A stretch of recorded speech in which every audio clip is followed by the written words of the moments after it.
Dear student, today we are going to start science.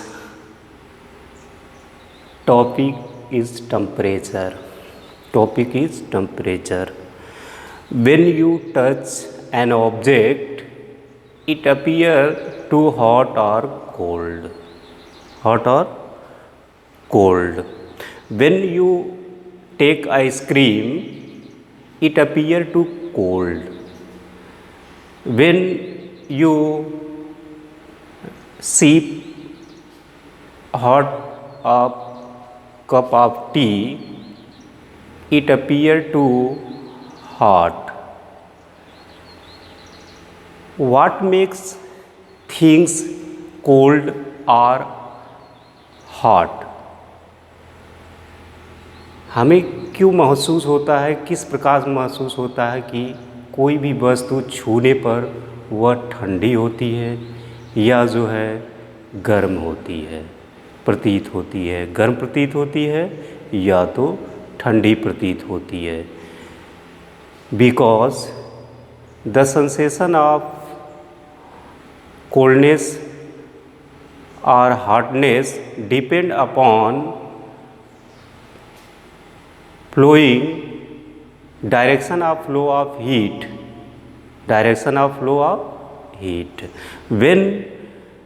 When heat flow object to body, it appear to hot. When heat flow body to object, it appear to cold.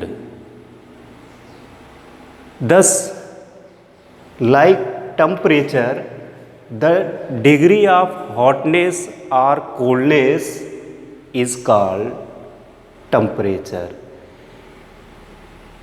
It is denoted by small t or capital T. An unit of temperature, degree Celsius,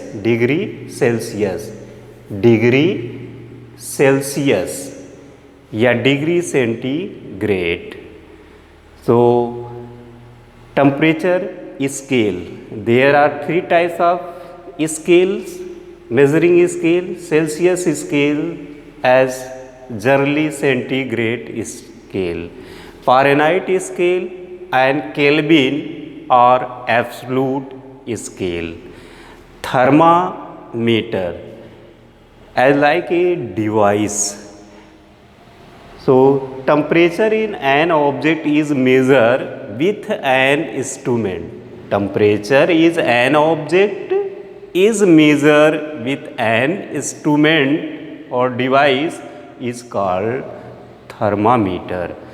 There are 2 types of thermometer, laboratory thermometer and clinical thermometer or generally doctor thermometer.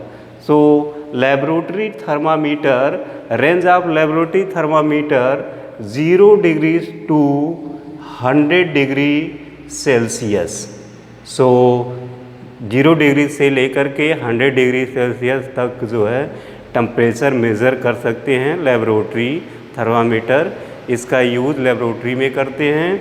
Clinical thermometer और doctor thermometer generally ये body का temperature या animal का temperature measure करने के लिए use होता है, जो डॉक्टर लोग यूज़ करते हैं, जिसकी रेंज है इस टेम्परेचर. ये क्लिनिकल थर्मामीटर का रेंज जो होता है वह 35 डिग्री से लेकर के 42 डिग्री सेंटीग्रेड तक होता है, सेल्सियस तक होता है.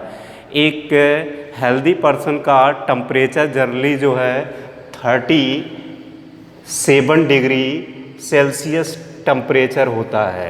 इससे बिलो होता है या इससे एबव होगा, 37 से बिलो हो या 37 से एबव होगा तो हम जो है डॉक्टर से सलाह लेना अत्यंत आवश्यक है. So you learn it. So another another topic discuss next video. Thank you.